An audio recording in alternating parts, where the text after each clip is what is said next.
일본의 추가 보복 조치가 초읽기에 들어갔습니다. 미국이 갈등 중재 역할을 하진 않을까, 한일 양국을 잇따라 방문한 존 볼턴 국가안보보좌관의 행보에 이목이 쏠리기도 했는데요. 대화 창구도 가교도 도통 보이지 않는 상황에서 정치권 공방만 가열되고 있습니다. 나이트포커스 신범철 아산정책연구원 안보통일센터장, 그리고 박창환 장한대 교수 나오셨습니다. 두 분 안녕하세요. 네, 안녕하세요.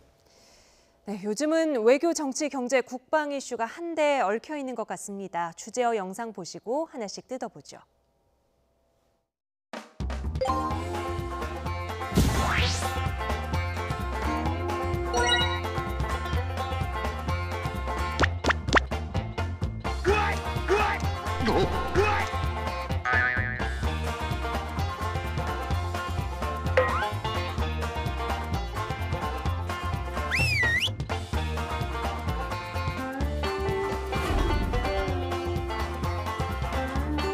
이 정권의 친일 프레임이 아마 다음 달 광복절까지도 공세를 더 강화해 나갈 가능성이 많습니다. 그 결과가 얼마나 위험할지는 국민 여론을 올바르게 이끌어갈 방안도 고민해 주시기를 바랍니다.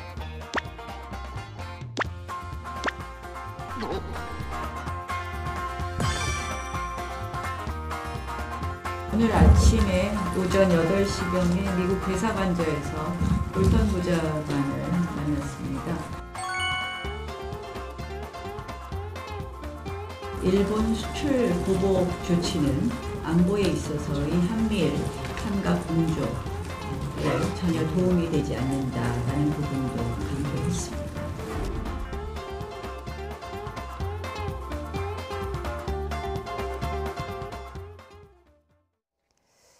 네, 일단 화면에서 보신 대로 자유한국당 민경욱 대변인이 옛 일본 대사관 앞 평화의 소녀상 앞에서 1인 시위를 벌였습니다. 어떤 내용을 주장하기 위해서 가 있었나요? 기본적으로 독도는 우리 땅인데 어제 중국과 러시아의 항공기가 우리의 방공식별구역을 침범하고 특히 러시아의 정찰기가 우리의 독도 영공을 침범했기 때문에 거기에서 문제가 됐는데 일본이 그 독도가 자기네 땅이다 또 이렇게 남의 어려울 때 불난집에 부채질하는 행동을 했던 거죠. 그것에 항의하기 위해서 시위를 하신 것으로 보이는데 네. 시위 자체는 적절했다고 보는데 말씀은 조금 더 세련되게 했으면 하는 바람이네요. 네, 조금 과격한 표현들이 있었죠. 보수당의 의원이 일본 대사관 앞에서 이렇게 거친 말을 써가면서 항의 시위를 벌이는 것 익숙한 풍경은 아닌데요. 네, 사실 처음에 민경욱 대변인이 일본의 독도 영유권 얘기에 대해서 비판한다 그랬을 때 너무나 당연한 얘기잖아요. 독도가 우리 땅인 거 누구나 다 아는 얘기인데 이제 문제는 소녀상 앞에서 하는 거예요. 네. 참 맥락 없다, 뜬금없다 이런 생각이 좀 들었었습니다. 사실 이 위안부 합의, 박근혜 정권 때 이 섣부른 위안부 합의가 어떻게 보면 지금 일본의 수출 규제의 하나의 또 명분이 되고 있는 상황에서 네. 당시에 그런 그 주체였던 지금의 한국당이 소녀상 앞에서 이 일본에 항의하는 시위를 하니까 네. 사실 좀 낯설기도 하고 그런데 그걸로 끝나면은 사실은 아무런 문제가 안 되는데 또 거기서 문재인 대통령을 친일파라고 얘기를 했단 말이에요. 네, 지금 그래서. 화면에 보이는 대로 페이스북에 글을 올렸죠. 네. 그러다 보니까 이 얘기를 하기 위해서 독도는 우리 땅이라는 이 시위를 한 게 아니냐. 결국은 진짜 한국당이 소위 그 국민들의 어떤 그 왜 일본을 공격하지 않고 내부 분란을 일으키냐 이런 국민들의 어떤 비판 속에서 좀 거기서 벗어나기 위해 가지고 소위 그 친일파 물타기, 그건 너네가 친일파 아니냐 이런 식의 네. 어떤 새로운 또 전술을 들고 나온 게 아닌가 싶어서 사실 국민들은 지금 일본에 항의하는, 일본에 분노하는 이런 국론을 모으기를 바라는데 네. 결과적으로 이런 시위조차도 결국은 내분으로 비춰지는 게 참 이게 정치인가 싶어가지고 굉장히 좀 씁쓸한 뒷맛이 남는 것 같습니다. 네. 친일 프레임에 친일 프레임으로 대응하는 것 아니냐 이런 말씀을 하셨는데 오늘 한국당의 황교안 대표가 이 친일 프레임에 대해서 의원들에게 뭔가 당부의 이야기를 한 게 있습니다. 들어보고 이야기 이어가죠. 이 정권의 친일, 반일 편가르기에 대응해서 국민 여론을 올바르게 이끌어갈 방안도 고민해 주시기를 바랍니다. 이 정권의 친일 프레임이 의도하는 바가 분명합니다. 아마 다음 달 광복절까지도 공세를 더 강화해 나갈 가능성이 많습니다. 그 결과가 얼마나 위험할지는 아마 여기 계신 위원님들 여러분께서 더 잘 아시리라고 생각합니다. 네, 지금 황교안 대표 이야기를 보고 왔는데 그렇다면 이런 당대표의 의중이 반영된 행동이다. 이렇게 좀 해석이 되기도 하는데요. 지금 한국당이 이제 초반에 이 수출 규제 문제가 처음 이제 그 공론화가 되고 물 위로 수면 위로 떠올랐을 때 모든 국민들이 일본에 대해서 돌을 던졌을 때 한국당은 정부는 뭐 했냐 그러면서 이제 문재인 대통령에 대한 공격으로 일관을 했거든요. 네. 근데 이게 이제 소위 그 논란이 되면서 지지율이 네. 특히 이제 여당의 대통령 지지율과 여당의 지지율은 오르고 한국당의 지지율은 이런 친일 프레임, 소위 친일파 프레임에 빠지면서 지지율이 하락하는 국면에 네. 돌았어요. 오히려 황교안 대표가 취임하기 전 상황으로 다시 돌아가 버렸어요. 그러다 보니까 굉장히 한국당 내에서는 이에 대한 뭔가 좀 그 논리적인 어떤 프레임을 좀 만들어야 되겠다 이런 네. 게 있는 것 같은데 민경욱 대변인의 우리가 친일이 아니고 문재인 대통령 뭐 아버지가 일제시대 때 소위 그 농업 관련 네. 공무원을 했다 이런 얘기가 있거든요. 아직 뭐 정확하게 밝혀진 사실은 아닌데 이제 이걸 가지고 문재인 대통령이야말로 독도 영유권에 대해서 왜 말 한마디 못하고 그 다음에 아버지가 혹시 그런 쪽이어서 그런 거 아니냐 이런 식의 어떤 친일로 맞서는 이런 프레임을 씌웠는데 일본에 대해서 독도 영유권 주장에 대해서 대통령이 아무 말도 못했다. 이거는 네. 좀 너무 나간 주장이죠. 왜냐하면 대통령은 정부의 수반이잖아요. 근데 국방부라든지 여러 부처에서 일본의 영유권 주장에 대해서 일고의 가치도 없다라고 반박을 했는데 네. 대통령이 아무 말도 못했다 이렇게 얘기하는 것은 좀 너무 좀 억지스러운 주장 아닌가 네. 좀 그런 생각도 듭니다. 네, 신범철 센터장께서는 어떻게 보십니까? 문재인 대통령이나 청와대의 대외적인 어떤 발표가 부족했다, 아쉽다, 아무 말도 못했다라고 표현할 정도로 조금 아쉽다고 보시나요? 대외적인 발표 어디를 향한 일본을 향한 일본을 향해서는 우리 국민을 향해서 이제 뭐 독도의 영유권 주장에 대해서 우리 정부가 너무 소극적이다 이렇게 봐야 될까요?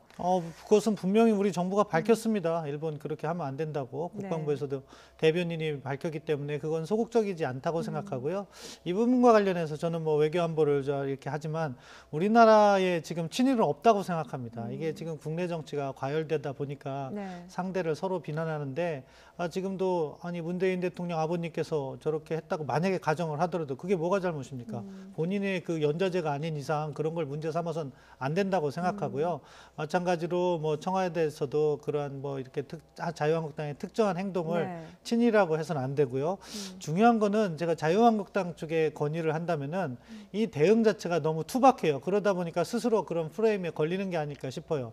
문재인 정부의 대일 정책과 관련해서 문제점이 있으면 그 부분만 딱 집어서 비판을 하는 그런 점이 필요한데 네. 무조건 잘못했다고 하면 아닌 거죠. 일본의 무역 제재 그런 것은 일본의 잘못이고 거기에는 우리가 단합된 대응을 해야 된다고 생각합니다. 네. 다만 우리가 지금 강제징용 판결이 있고 한 5월 달까지 일본 측에서 교섭을 하자고 했을 때 그 교섭에 응하지 않아서 이런 제재가 있으니까 그 부분만 이렇게 이야기를 하고 어떻게 이것을 풀어나갈 것인가 함께 논의하는 모습을 보인다면 이러한 프레임은 스스로 벗어날 수도 있는데 그런 부분에 있어서 부족함이 있다 그렇게 평가합니다. 지금 외교적으로 이렇게 엄중한 사안에서 우리나라 안에서 이런 친일, 반일 이런 문제들이 자꾸 이슈가 되는 것은 어떤 외교 문제를 해결하는 데 좀 어떤 역할을 하고 있다고 보세요? 부정적이죠. 국론이 결집이 안 되기 때문에 사실은 일본의 경제 제재 정확하게 따지면요 한다고 했지만 아직 우리가 피해를 보고 있지도 않습니다. 근데 이제 그런 것들이 예상되니까 이것을 어떻게 극복할 것인가 논의가 되는데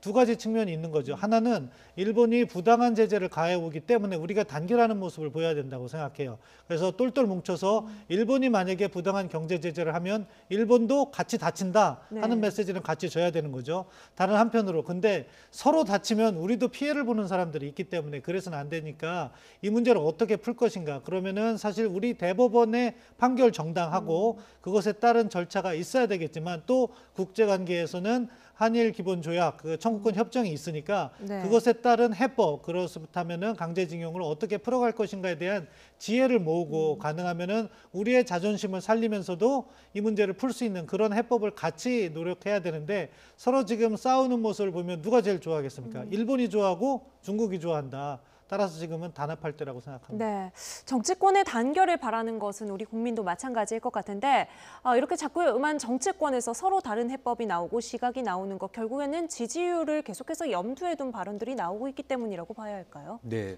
내년 총선을 앞두고 있는 상황이다 보니까 좀 더 이것이 그 정치적인 어떤 이념 논쟁 이런 걸로 좀 과열되는 것 같습니다. 네. 특히나 어느 한쪽의 지지율이 확 쏠려 있는 상황이면 좀 덜할 텐데 문재인 정부의 어떤 경제 성과가 많이 나오지 않다 보니까 네.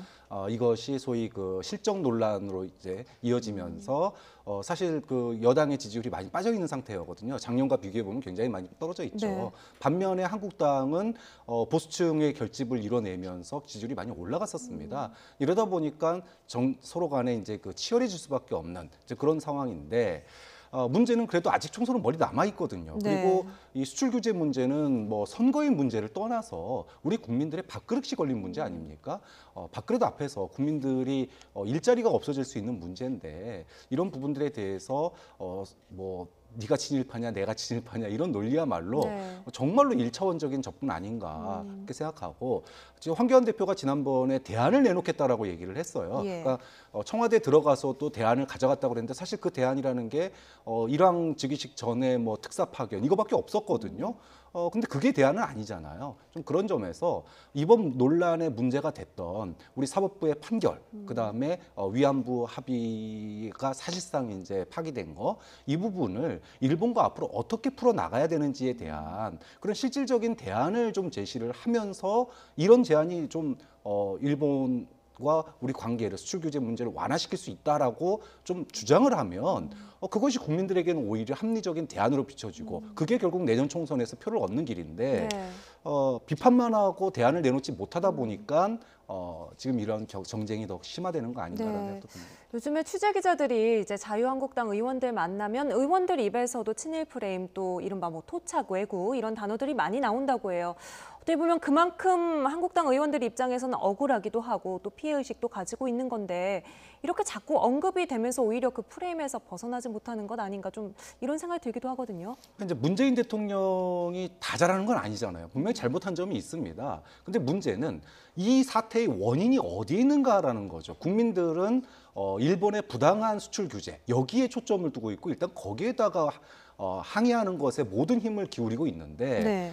그 얘기는 쏙 건너뛰고 문재인 정부가 대응을 잘못했다는 것만 얘기를 하니까 국민들 입장에선 넌 어느 편이야 이렇게 될 수밖에 없는 거예요. 네. 좀 그런 점에서 한국당이 기본을 지키면서 비판을 하면 여기까지 안 왔다. 그래서 지금이라도 지금 뭐 나경원 원내대표가 볼턴 만났지 않습니까? 네. 그러면서 이제 수출 규제에 대해서 항의를 하고 또 민경욱 대변인도 카디즈 문제를 둘러싼 공방에서 일본의 그런 독도 영유권 주장에서 항의를 하고 네. 이런 모습들, 즉 국민의 기본적인 의식, 기본적인 생각과 함께하고 있다라고 하는 신뢰감을 준 상태에서 대안을 제시한다라고 그러면은 오히려 한국당이 더 지지율이 올라갈 수 있는 거거든요. 네. 좀 그런 점에서 기본을 지키는 정치가 지금은 한국당에게 필요하다고 봅니다. 네.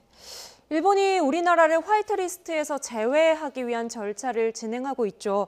오늘까지 의견 수렴 마감 시한이라고 알고 있는데 어떻게 좀 결과가 나왔다고 합니까? 뭐 미국 일단 일본의 여론은 화이트리스트에 지지하는 비율이 높아요. 네. 그리고 원래 당초에는 8월 말 정도에 할 거라고 생각했는데 아베 총리가 강수를 계속 두고 있는 것 같아요. 그래서 뭐 곧 발표가 될 것 같다 이렇게 이야기를 하는데요. 네. 일단 뭐 우리가 몇 가지 대응을 해야겠죠. 저런 잘못된 거에 대해서는 WTO 지금 뭐 큰 효과가 없더라도 정당성을 얻기 위해서는 국제기구로 가야 되는 겁니다. 네. 그 차원의 대응을 해야 되는 것이고 내부적으로는 뭐 일단은 저런 규제가 있다고 해도 그 물자를 저희가 수입을 못하는 게 아니에요. 네. 절차가 복잡해지는 거기 때문에 우리 기업들이 보다 발빠른 대응을 통해서 실질적인 물량 확보를 해야 되는 거죠. 그런 대안을 있고 그러면은 우리가 시간을 벌 수가 있습니다. 네. 그 시간을 버는 사이에 외교부는 결국 물밑 교섭 등을 통해서 이런 것이 적용되지 않고 다시 철폐될 수 있는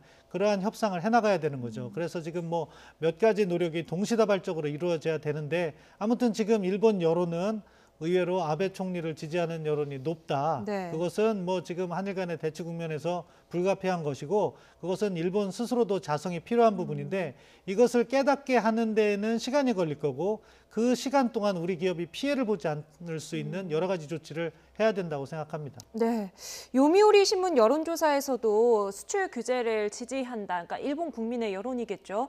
이게 71%를 차지한다고 나왔습니다. 상당히 높은데 우리나라 안에서 지금 반일 감정이 좀 거세지는 것처럼 일본에서도 마찬가지로 비슷한 현상이 나타나고 있는가 보죠. 이게 서로 상승작용이라고 하잖아요. 처음에 아주 작은 일로 시작했지만 정치가 개입되고 자기 국가 지도자를 존중하고자 하는 국민들의 애국심이란 건 한국도 있고 일본도 있다. 네. 그렇기 때문에 뭐 내부적으로는 일본에도 아베 총리의 잘못된 행동에 대해서 비판하는 언론이나 지식인들이 많습니다. 다만 저렇게 단순 여론조사를 하면 자기 편과 다른 편이 이렇게 구분되기 때문에 지지율이 높게 나오는 거죠. 그렇기 때문에 정치 지도자들의 역할이 중요한 거죠. 그러한 여론을 알고 있지만 그 부분을 눌러가면서 보다 국가 이익을 위해서 타협을 하는 그런 네. 노력이 필요하고요. 그것을 위해서 각 정당들은 뭉치기도 하고 비판도 하고 그런 조금 더 유연한 모습을 보여줬으면 하는 바람입니다. 네, 지금 뭐 WTO 일반위원회에서 우리 정부의 노력이 진행이 되고 있습니다만 국제적으로 또 그에 앞서서는 미국에서 조금 정리를 해주면 좋지 않을까 하는 생각을 하게 되는데 어제 1박 2일 일정으로 방한했던 존 볼턴 미국 백악관 국가안보보좌관이 정의용 청와대 안보실장에 이어서 외교 또 국방부 장관을 잇따라 만났습니다. 주요 발언 듣고 오시죠. Very productive discussions across a wide range of issues and look forward to working on these issues going forward. 네, 앞서 일본을 방문해서 고노 일본 외무상을 먼저 만나고 왔고요. 뭐 원론적인 수준의 이야기는 나온 것 같은데 의미 있는 좀 대화가 나왔다고 보십니까? 뭐 여러 가지 의미 있는 이야기가 나왔을 겁니다. 사실은 뭐 이번에 그 중국과 러시아의 그 방공식별 규약, 우리 영공 침해가 없었다면은 가장 중요한 이슈는 한일 관계와 북한 핵 문제가 됐을 거예요. 네. 그런데 이제 그런 문제가 있다 보니까 한일 관계가 보다 우위에 있어가지고서는 이런 문제를 어떻게 대응할 것인가 뭐 이야기 나온 거 보면은 한미일 연대를 볼턴이 강조를 했고 그런 부분에서 협력 부분이 있고 네. 또 북한 핵 문제보다 새롭게 볼턴이 강조하고 있는 것이 호르무즈 해협인 것 같습니다. 거기서 같이 공동 대응을 하자 이런 이야기를 일본에서도 했는데 우리 정부에서도 이야기를 한 것 같아요.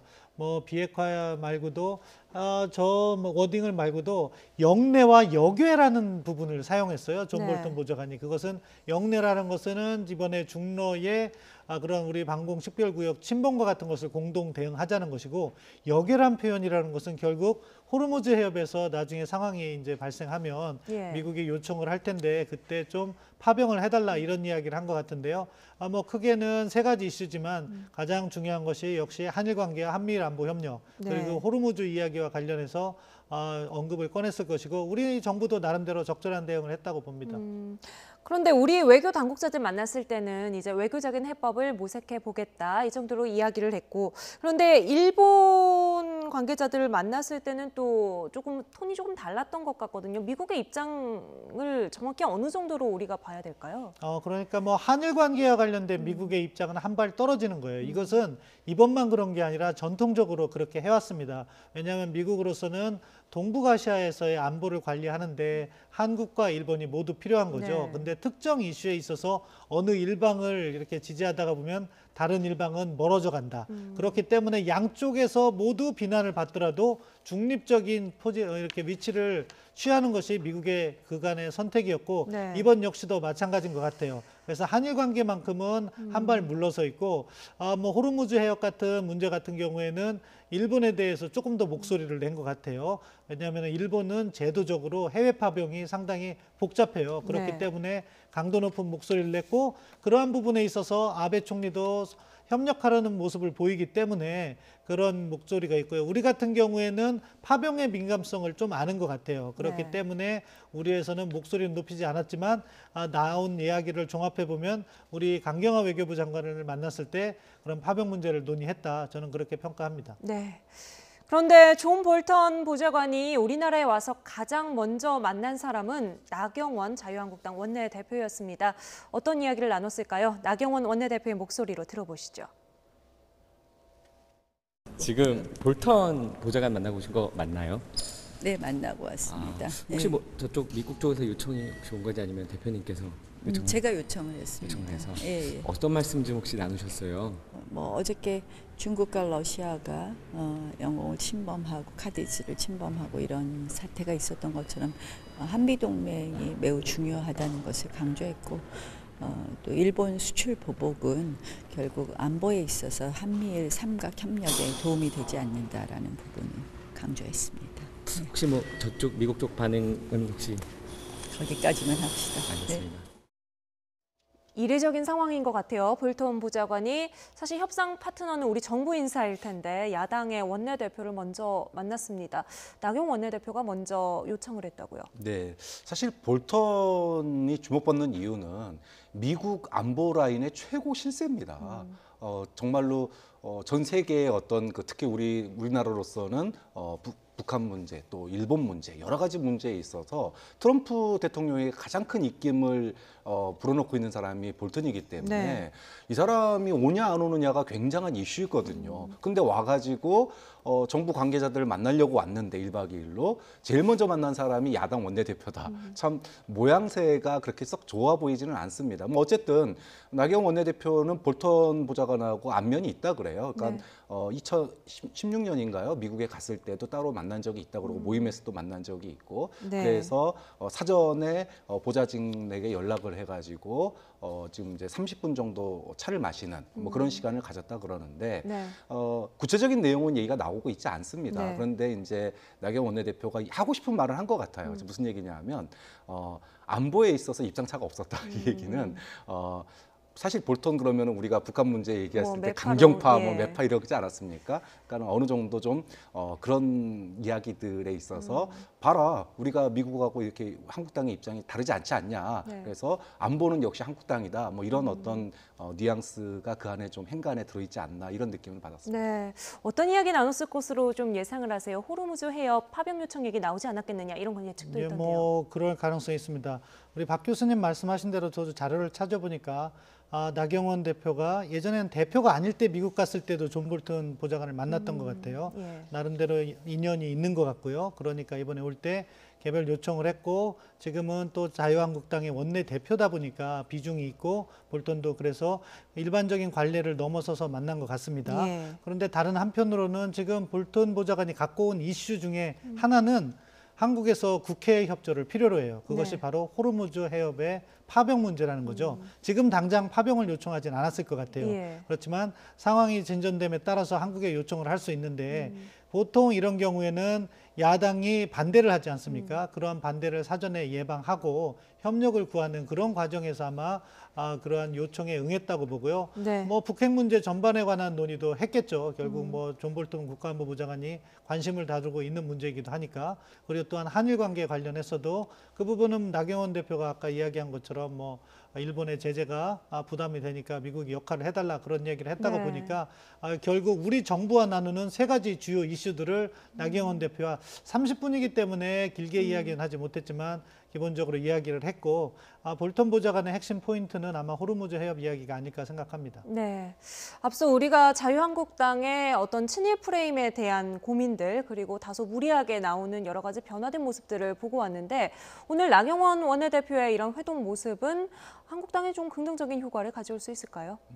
뭐 일단은 미국과 그러니까 소위 이제까지 한국당이 얘기했던 게 문재인 정부가 외교에 있어서 무능력하다 이런 점을 강조했잖아요. 네. 그러면서 특히나 이제 한미일 공조를 갖다가 제대로 유지하지 못하고 있다. 그러면서 굳건한 한미 동맹이 필요하다. 이게 이제 한국당의 논리였는데 오자마자 제일 먼저 한국당 원내대표를 만났다 볼터니 네. 이런 거면은 역시 안보는 한국당 이런 이미지를 주기 충분한 거죠. 물론 내용적으로 보면 아까 말씀하셨다시피 파병 동의안 때 야당이 반대하면 이거 쉽지가 않거든요. 우리나라 정서에서는. 그런 점에서 오히려 이제 야당이 앞장서서 이렇게 좀 뒤에서 밀어줄 수 네. 있는 미국을 도와줄 수 있는 이런 상황이기 때문에 볼턴이 만났겠지만 어쨌든 나경원 원내대표는 정부 관계자들보다 먼저 만나서 이야기를 나누고 또 안보에 있어서 입장차가 없다라는 걸 확인했다라고 얘기를 했기 때문에 한국당 특히 이제 보수층 또는 이제 중도층까지도 네. 굉장히 좀 뭐랄까요, 좀 우호적인 시각으로 바라볼 수 있는 그런 측면을 그런 모멘텀을 하나 만들었다, 뭐 그렇게 평가할 수 있을 것 같습니다. 네.